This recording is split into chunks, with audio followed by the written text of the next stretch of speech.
All right, so we are again live from beautiful downtown Oakland. It is uh, April the 28th in the year of our Lord 2019. Whoever thought that we'd get there? I remember back when I was a kid thinking, 2000? 2001, we'll be in space by then. There will be talking computers. Well, we're halfway there. Yeah. Yeah. I'm waiting for my little mini over there to not let me out of the room, and I'll be, Hal, open the pod bay doors. So the topic tonight is remedial versus generative change. And I actually have something to read to you. This is from the Gospel of Thomas. Jesus said, if you bring forth that which is within you, that which you bring forth will be your salvation. If you do not bring forth that which is within you, that which you do not bring forth will destroy you. That's an interesting thing. What do you think that means? What verse is that? I want to type it out. I don't have the verse. I just wrote it out. Okay. No problem.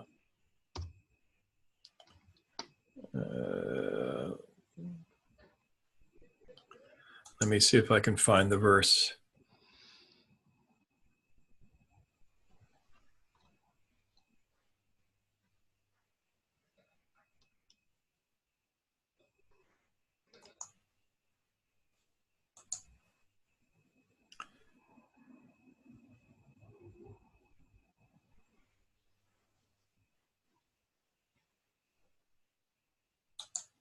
Nope, that doesn't have the verse either. Oh, well, it's in the Gospel of Thomas somewhere. I'll look it up later and do something with it. Do you want to read it one more time? Just so yes, I will read it one more time. Yeah.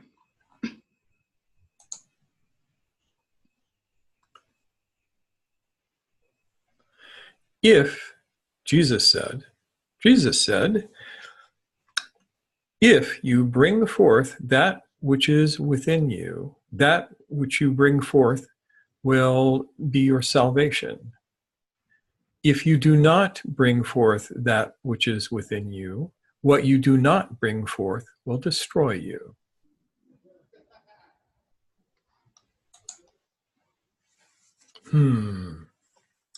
Cryptic sayings. So let's talk just a little bit about the idea of what is remedial change? What is generative change? And how are they different, and how do they relate to the work? So remedial change is, it's from the word remedy, and it is the change where you fix things in you that are dented, banged, broken, whatever. Healing of traumas, that sort of thing. Generative change is when you have reached an equilibrium, then you can evolve. So generative change is sort of like a change in personal evolution. Now,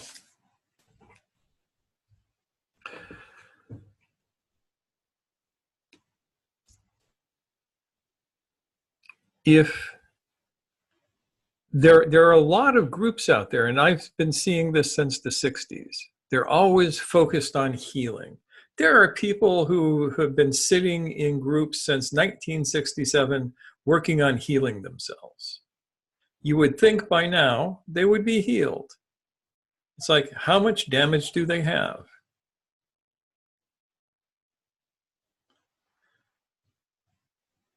And if you've been around New Age communities, you have probably seen groups like this. The focus of the group is healing. They're always processing. There tends to be a lot of catharsis. And they often don't go anywhere. If you look at that enneagrammatically, they are moving between 0 and 2 and never passing the first shock at 3. And that's an important sort of distinction.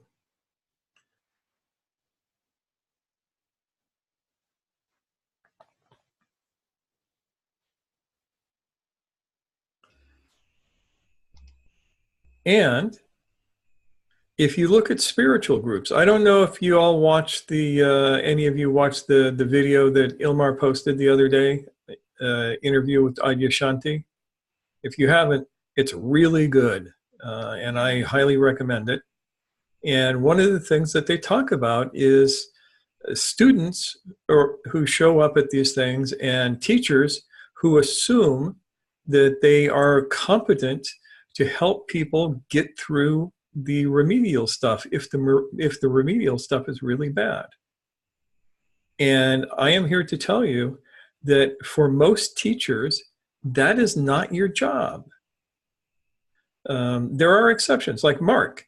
Mark is really good with the remedial stuff, and he's qualified to work on the remedial stuff. Mark is a therapist. That's his profession. Nick is learning to be a therapist so that he can also work on the remedial stuff. But most spiritual teachers are not qualified nor competent to work on the really deep remedial stuff. And this causes lots and lots of problems within the work. There are people who come to various spiritual teachers who don't need to be with a spiritual teacher. They need to be with a good therapist. And they need to be with a good therapist for a couple of years before they can even think about doing the kind of work that you do in a real group. If you don't take care of that stuff, and here's the meaning of the saying, if you don't take care of that stuff, as what Mr. Gurdjieff called your higher being bodies, which is not what they are, but I don't have a really good term. Basically, as you begin to craft your eye, all of that stuff will twist it out of shape. And as your new eye crystallizes, it crystallizes in a distorted fashion, and you will eventually have to shatter that and start all over again. So the remedial is something that you have to think about. And teachers need to know whether or not they are competent and qualified to handle the remedial. And we've seen over and over again examples of teachers who thought, oh, the spiritual stuff is enough. I've heard that many, many times, even within the Sufi traditions. In some of the tariqas, they think, oh, say your zikr and all of your problems will be solved. And it ain't true. You need to do the remedial work. Now, does that mean that you have to go and spend time with a therapist before you can be in the work? No, it does not mean that. You can do remedial work and generative work at the same time, or more or less at the same time.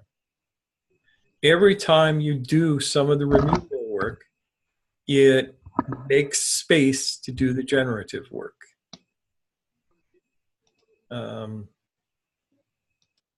Yeah, I guess that's as good a metaphor as we can come up with. It's like, okay, say for instance, I have a childhood trauma, and I'm working on that, and I get some of it resolved. All of a sudden, there's room inside of me to do the generative because energy has been freed up, that sort of thing. If a person is what Sigmund Freud called a well-adjusted neurotic. I don't, I don't want to say normal because it's not normal. It's like if you are pretty together, like everybody on this list here, everybody I'm talking to, if you weren't pretty together, you wouldn't be here. You would be off doing a healing group somewhere. Did I say that out loud? Never mind.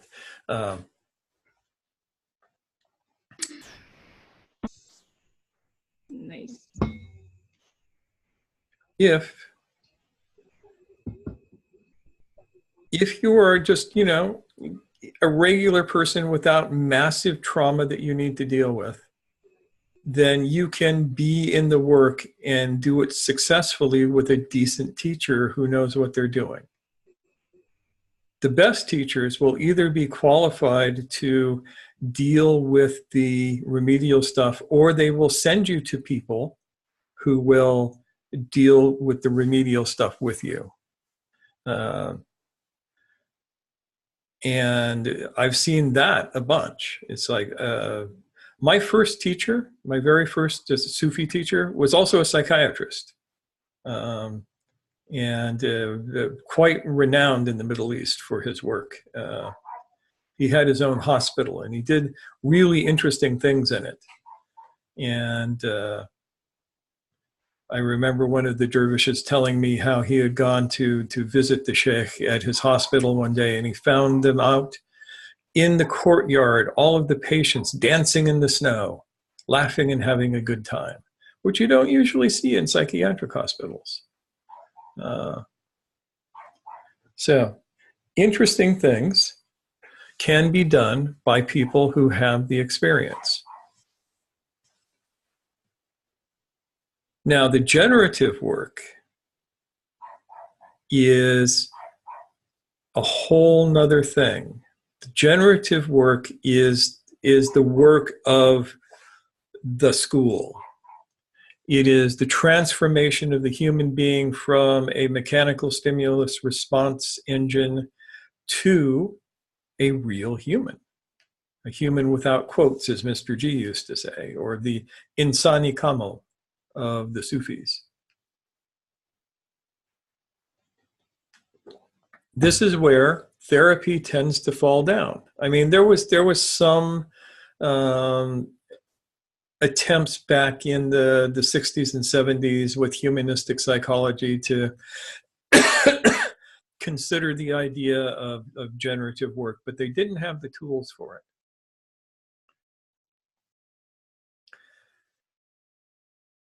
And so a psychologist, a therapist cannot do the generative work with you. If they think they can, they're wrong.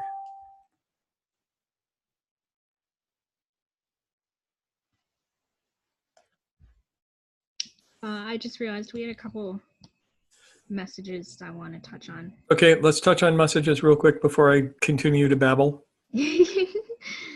Nancy says, it's like your thing about schools where no one graduates.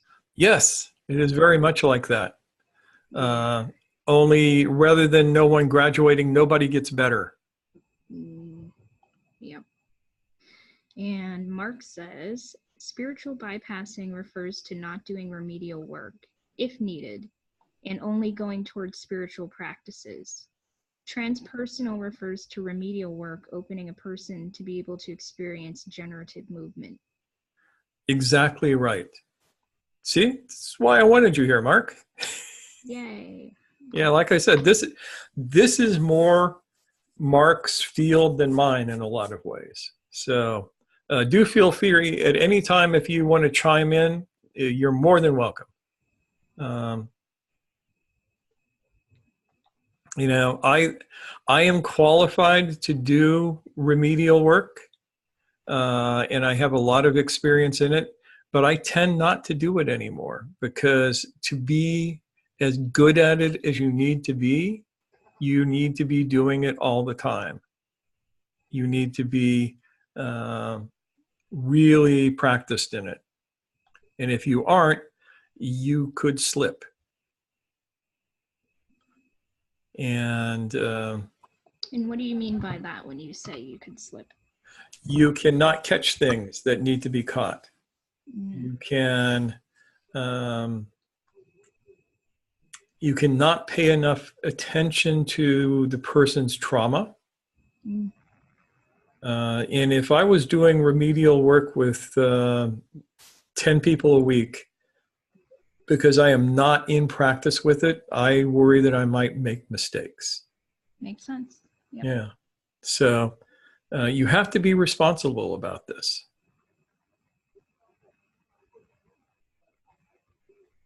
So the first thing I do when I'm talking with a prospective student is it's the interview. And you guys don't even know that you were interviewed, right?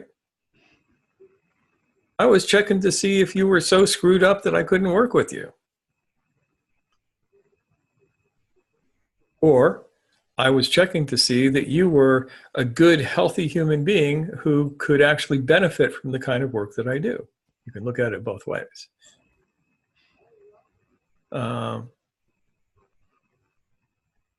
And that doesn't mean you're perfect. So don't go start getting all important just yet. But it does mean that each of all of you who I work with on a regular basis, you are there because you have dealt with enough of your stuff and you are doing the remedial work that you need to do in such a way that it allows you to be able to do the generative work that I do.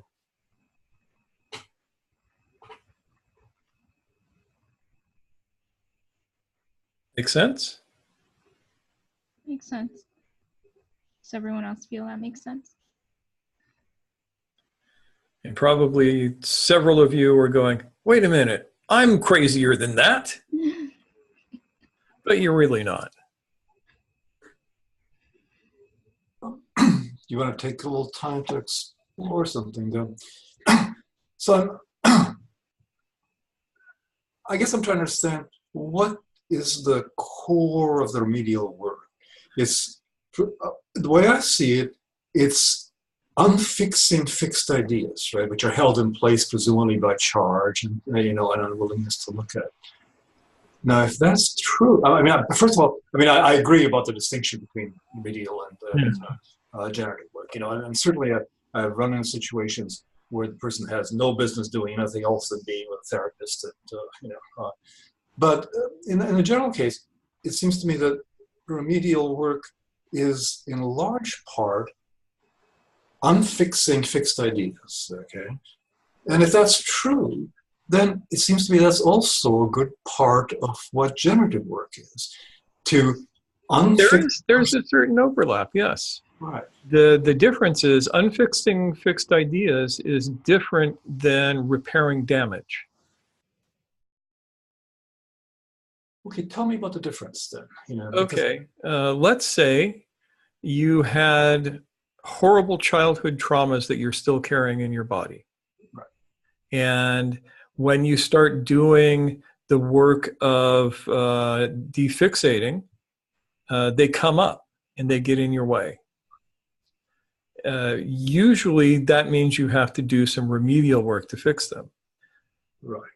If they have been taken care of, then it becomes generative work, the unfixation, the de-identifying with those to remove the energy. I'll give you another way to think about it.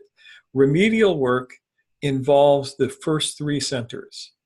It involves the moving center, the heart center, and the intellectual center. All remedial work takes place there. A lot of it takes place in the moving center because everybody stores their trauma in their body. And if Dave was here, I would make him talk about that, but he's not. So, damn you, Dave. Where are you when I need you? In the future. In the future, yes. This will be a topic that we will come back to over and over again. So, the damage is stored in the body. the damage is held as emotion, feelings with stories attached. The mind ruminates upon the stories. That's the basic method of how it works. I mean, in a nutshell, this is incredibly crude and superficial compared to all of the intricacies of what's actually going on. But since we only have a half an hour more to talk about it, we're going to be incredibly superficial and pick stuff up later. We can always go deeper later. Yes. Yeah, that will be a thing.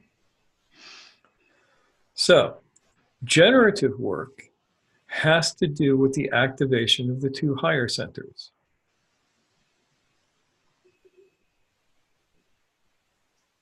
And the creation of the magnetic center. And I'm couching this in Gurdjieffian terms because it requires less Arabic.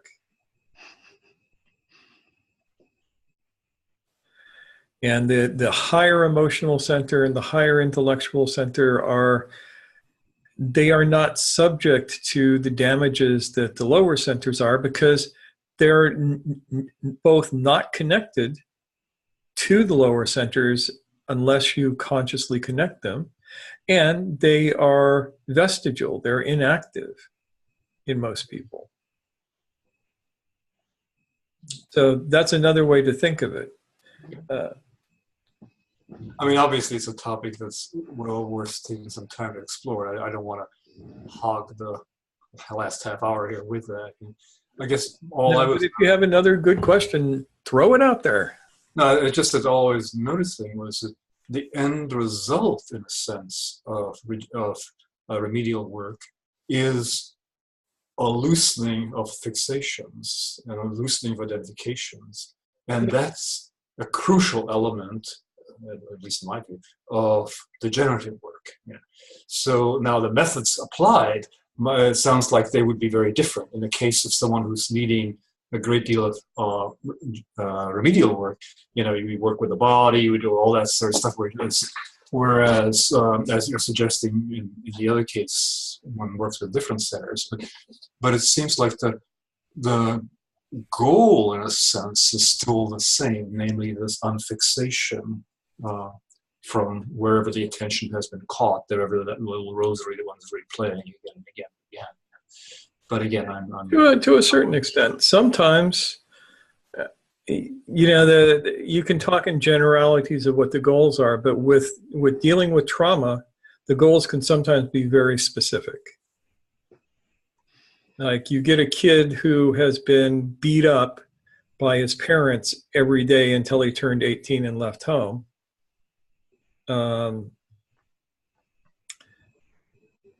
That's not going to be just a matter of disidentification. That's going to be a matter of finding ways to cope with the experiences, to reframe the experiences, to understand them, and to release the energy of them. And it's going to require all of these things to do it, as opposed to just the spiritual work of disidentification. If you disidentify without doing the work on trauma, it turns into not disidentification. It doesn't turn into detachment. It turns into repression of some sort, right? Yeah. Right. Yeah. No, I have no argument with that at all. Just so continue on. Okay. All right. Any other questions before I continue on with my rambling discourse?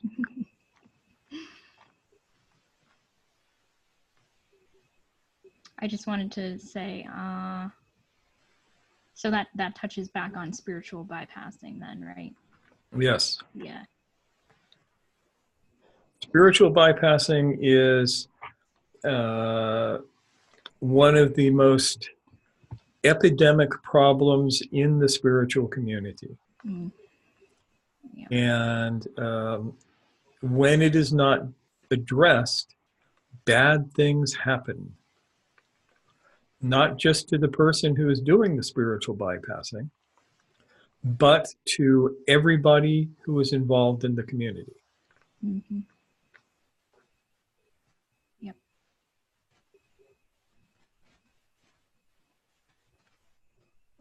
And so that can be a problem.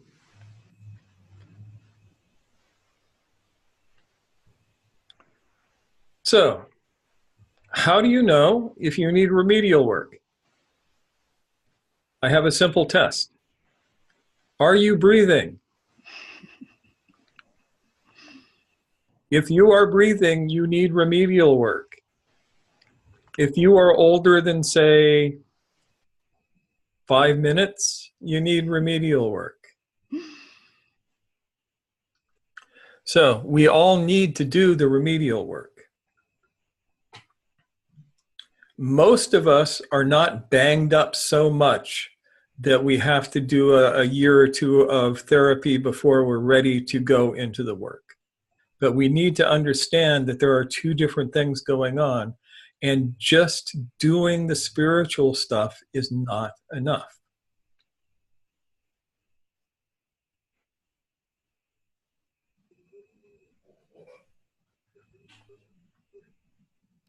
And presumably just doing the remedial stuff is not enough either.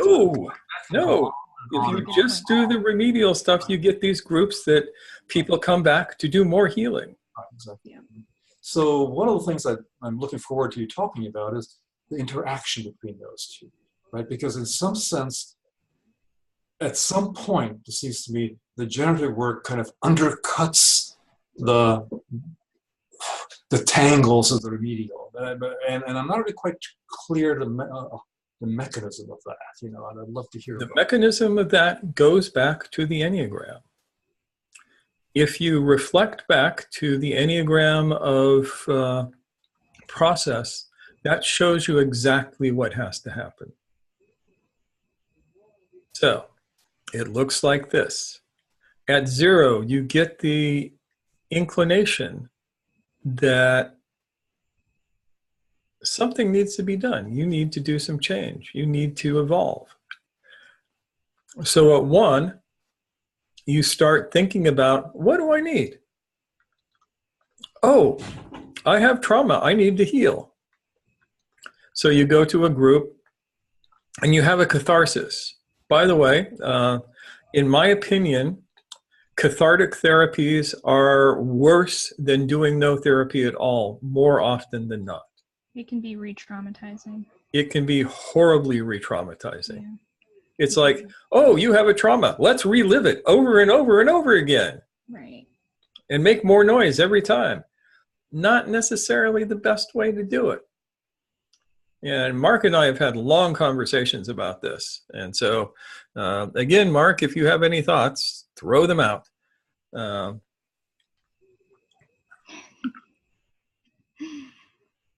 would add that it's not to go back into the story and relive it, but it is to try to help the person come back to the present moment so they can come back into connection with their own body again and slowly start to release what's been, you know, repressed and stored. And so trauma really is such an experience, if it's a one-time trauma or multiple experiences that bring about the pattern of checking out, you know, shutting down, learning how, getting quite skillful and sophisticated over time at just not being connected to your breath or your body. So it's like thawing out. To me, it's like coming back and learning how to be in the present moment and feel and experience what's there and move through it rather than disidentify it, like you said. Yeah.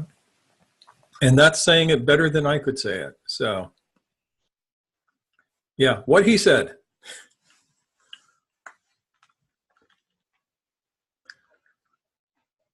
And that coming to the present moment is the key. Because people who are trapped in their traumas are not in the present moment. They are stuck in the past or they are fearing the future. Mm-hmm. And You have to be in the present to release that energy.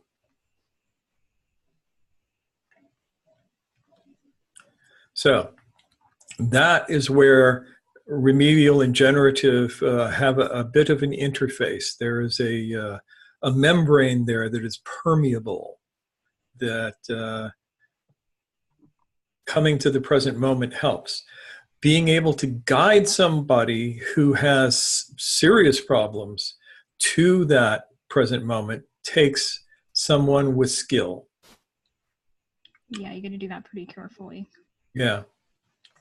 Just because somebody made you a sheikh does not mean you're a therapist. And that's something that we all need to remember. Mm-hmm. That's what you were saying, Mushtaq, about re-traumatizing somebody. If you Yes. don't know how to go about that, because people can go into dissociative states very quickly and be activated. And then it takes a long time just to try to help them get back. Yep. And I will say that what you've shared a number of times, which is one has to come back to their breath. One has to learn how to repattern their breath again and come back to it, because trauma always brings up fight or flight experiences. So physiologically, your body's being flooded by cortisol and adrenaline and other hormones, and everything starts to shut down, and the breath gets shallow for a lot of people and compromised. Yep, and it gets held in the body. You know, it's, I go back to wild animals. Mm-hmm. If a deer is minding its own business in a meadow and, you know, just munching on the grass, and a coyote comes up and leaps at the deer, trying to grab it by the throat and kill it, and the deer leaps up and runs away and, you know, gets flooded with the cortisol and the adrenaline and all of that stuff to, you know, shunt blood away from its gut and into its muscles so it can run, and narrow its focus so it's not distracted, and do all of this kind of stuff. Once the deer is away, you know what happens? It shivers. Yeah. It shivers like crazy to discharge all of that. Now, there's a Sufi exercise, interestingly enough, that does the same thing. And Kyle and I are probably going to record that in a week or so, because it's a good one. And it is a method of breathing and moving that creates the same kind of shivering sensation in the body that releases the cortisols and adrenalines.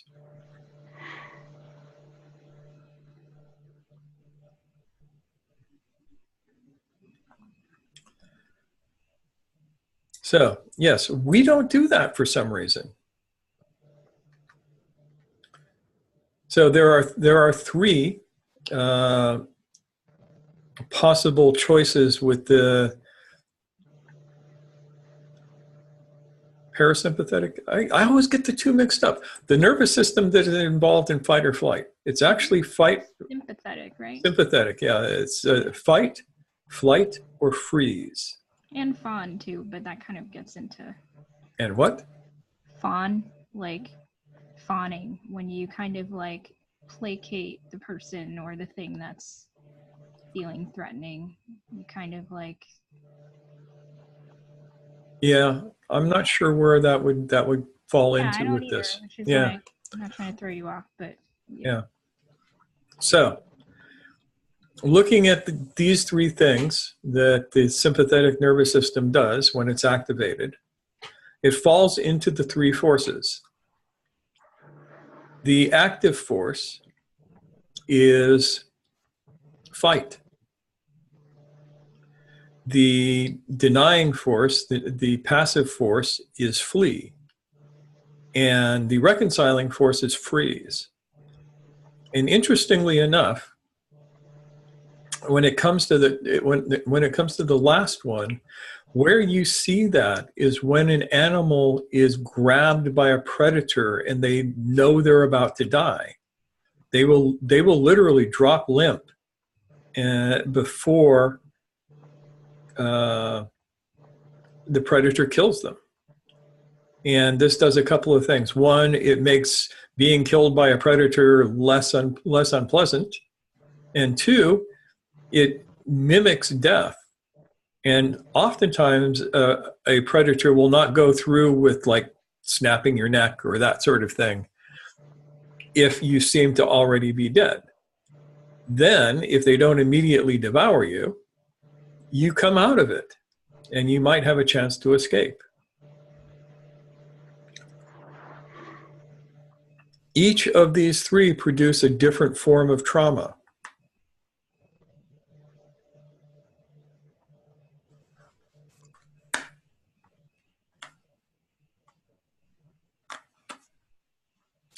And each of these three need to be handled in a different way to discharge it.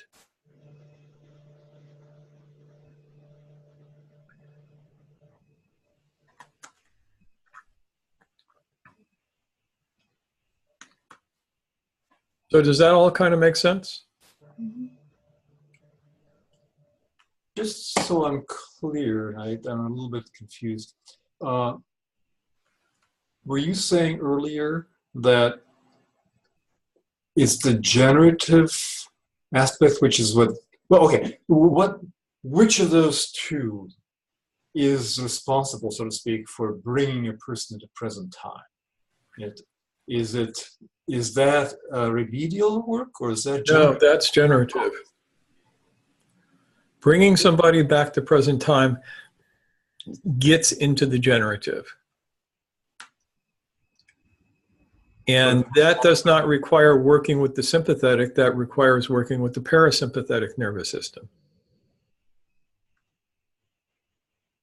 Yet there seems to be a lot of therapists, and again, I'm not a therapist, but a lot of therapists seem to be essentially involved, at least a part, in doing just that, in bringing the person to present time, in touch with their body right here and right now. Yeah, maybe if you find a good therapist, sure. Ideally, yeah. I mean, there are a lot of different kinds of quote unquote therapy out there, and some of them more effectively pull that off than others. Yeah. And So then it becomes a question of what do you do when you get there? This is the interface between the remedial and the generative. Therapist brings you there. Then what do? They take you back to the trauma or another trauma. And then they bring you there. They don't know how to take you from there further. So it sounds almost to me like the bringing to present time, in a sense, is a common core between both. It's a 0 point. And the remedial. And it's a question of where do you go from that that distinguishes the two approaches. Yeah. Okay. Both will bring you to present time. One knows what to do when you get there. The other doesn't. There is no therapy that I know of that tells you what to do when you get somebody awake. They don't even know, most of them, that you've gotten somebody awake.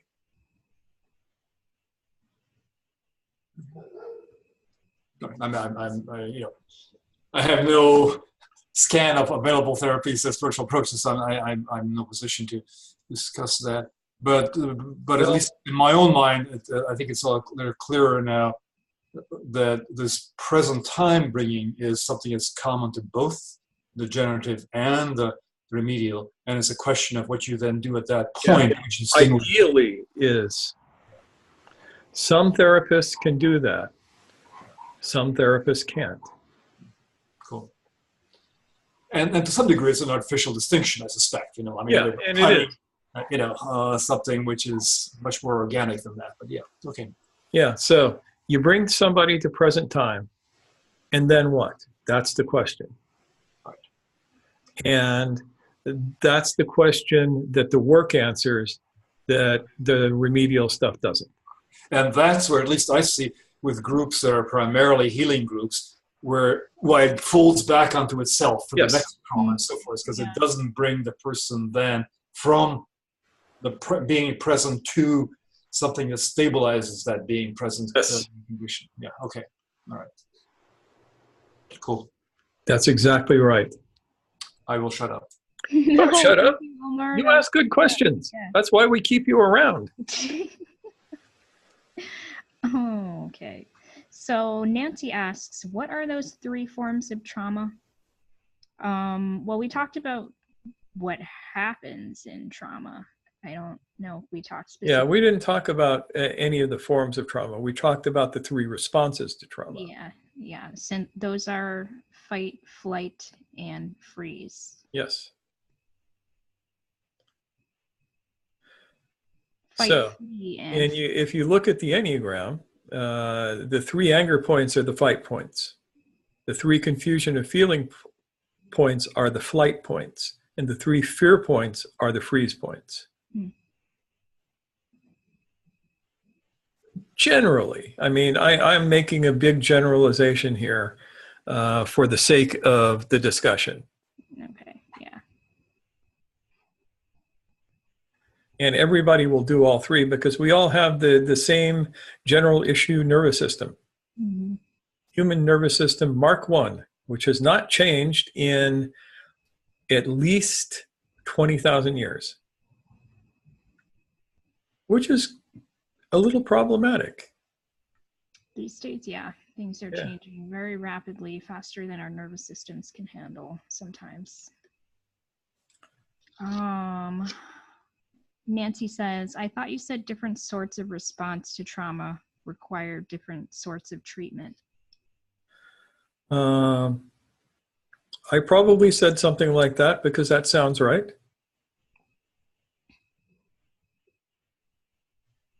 But I don't think I got into the what those kinds are or anything like that because that would take way too long. It's like what therapeutic modality is best for what kind of stuff a person has.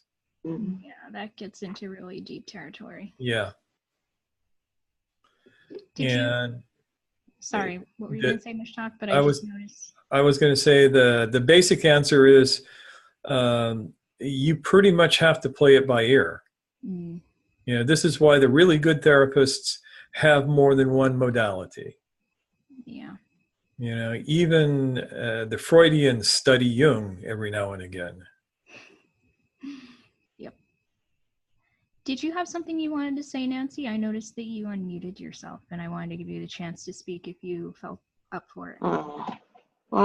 At this point, I think it's more like just if this takes more detail, maybe some future class could cover it. Oh, yeah, probably. Or we can talk about it at any time, you know, send me a text. Okay. Yeah.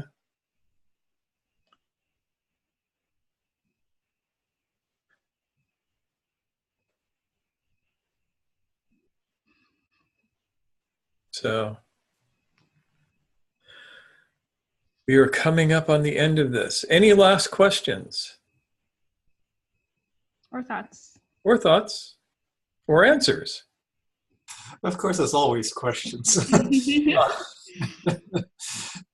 So one group of people that I work closely with, you know, is probably basically a healing group. It's a Mankind Project group. And one of the things that bothers me about that group is the fact that it does get stuck in the loop of, well, let's deal with our issues and so forth. And I guess I'm wondering what an effective intervention is. I keep wanting to do kind of a spiritual jujitsu, if you want, to sort of undercut some of this fascination with my traumas and my, you know. Well, the first thing you have to determine is whether or not they want that. Exactly. You know. A lot of people are really happy to be in those groups. They find them very entertaining. Yeah. And yet, like as I mentioned to you in a previous discussion, I mean, I was playing with them last time with this whole concept of almost having a little rosary of things that we run through the same sequence of life events, some of which are traumatic, and we do this thing again and again and again. And I think some of us at least realize that that's unproductive after a point. Yes. And short of bringing, well, maybe that's not short of, okay. I mean, bringing them to an awareness who it is that is observing that whole game, that whole rosary play, is at least one way I find of sort of undercutting that repetitive process. And I'm wondering whether you have other suggestions. Because I think there's a desire. I mean, I think a lot of people are sick and tired of running that same rosary again and again and again. Yeah. They're conscious of doing that, but there's almost like they're stuck into it. So maybe, Mark, it sounds like you've got something that you're about ready to suggest there. But I'm just curious, what are some effective tools? This is not a deep therapeutic session. This is, more a group of people that are trying to better themselves, trying to become more awake, Yeah, so one of the questions you can ask is, okay, guys, now that we've dealt with these traumas, how do we support each other in not going back into them? And Mark runs a couple of groups that are generative groups. And so he can maybe speak to that too. I mean, like I said, he actually is more qualified to talk about this than I am. So, Elmar, I was thinking you might ask a couple of questions. What's the purpose of our group, or the structure of our group? Where do we see this going? Where are we headed? So that's more like on the group level, right? As opposed to when we're dealing with a particular individual who's processing their own shit, basically. Yeah. Okay. Yeah, having clarity about, what the group's purpose is very important, I sense. I agree. Yeah. Okay. Thank you. Here's something where I think I haven't found the solution, but I've at least seen something of the problem, is a strongly held belief that the solutions can be found inside the pain. So you keep focusing on the pain, looking for the solution, but that's not where the solution is. yeah, that is a really salient observation. Yeah, there are pretty much no solutions in pain. Yeah. And I find, at least I did find in myself, and I find in others, there's also this sort of feeling that, but there's a nugget of gold someplace in the middle of that pain and trauma. And if we could only uncover it, then we've just uncovered something of great value. And as you're suggesting, I think that's probably not the case, But No, it's not the case. I don't know where that belief comes from. Maybe it's a matter of trying to justify the pain. Okay, because of all this pain, there must be something valuable there.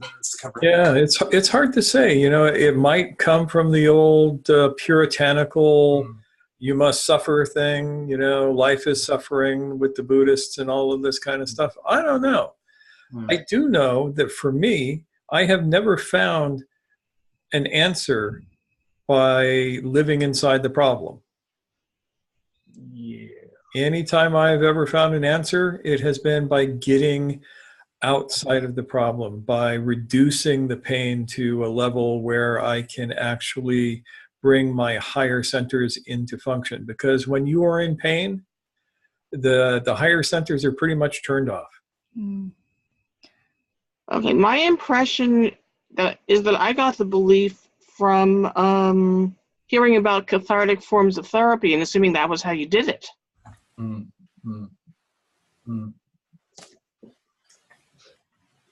Yeah.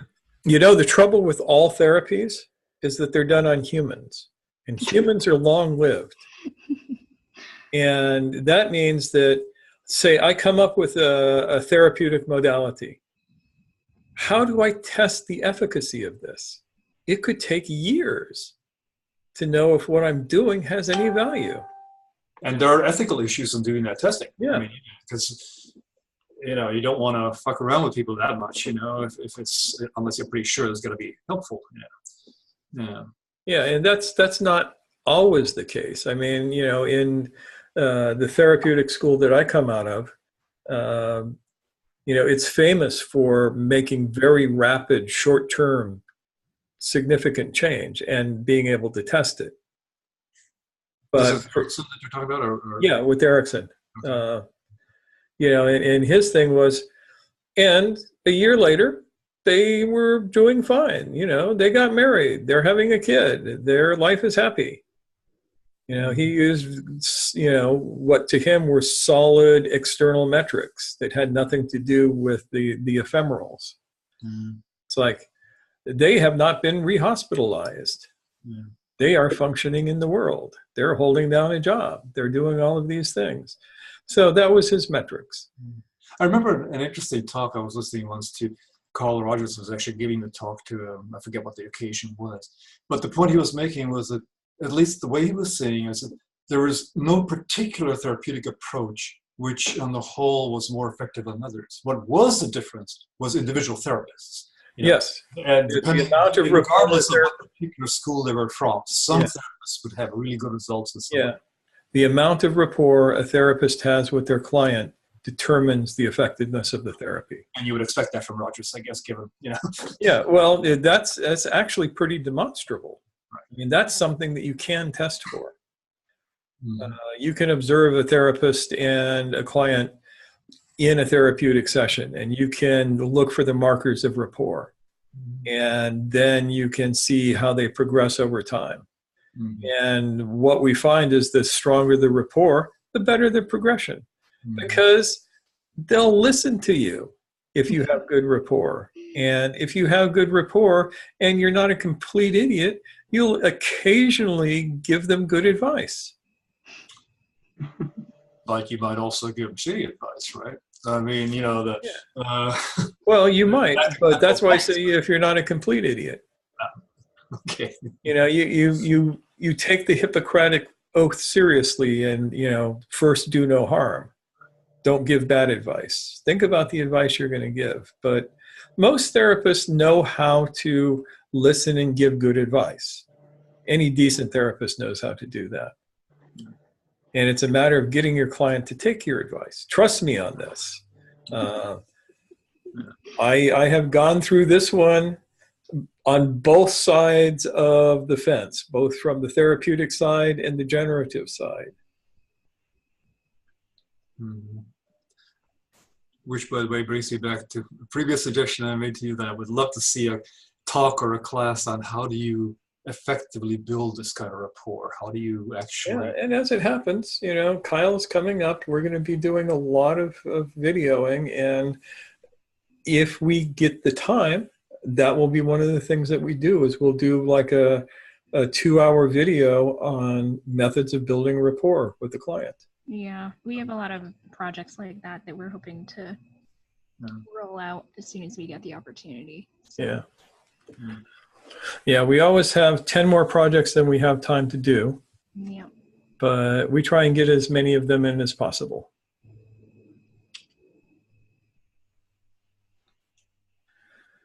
All right, so guess what time it is, folks? Game of Thrones time? Not quite. That won't be for another hour. Yeah. But it's commercial time. Oh, yes. Yes. So let me tell you about the stuff. We have stuff. There is the really exciting thing is coming up in a couple of weeks is the Way of the Nomad, the Sufi method of health, longevity, and abundant energy, which is going to be a 9-week course done sort of like the last Enneagram course was. It'll be done on Zoom, and there will be as many live people as we can stuff into it, and everybody else can catch it on the rebound if they can't make it live. And it's going to cover the 7 areas that I've found to be essential to this, and it's going to help you develop these ideas into a program that will work for you, because obviously you cannot become a yak herder. Well, actually you could. I have a friend who's a yak herder. You could, yeah. Yeah, I have a good friend who's a yak herder in Michigan, but I don't recommend it. Yaks are ornery.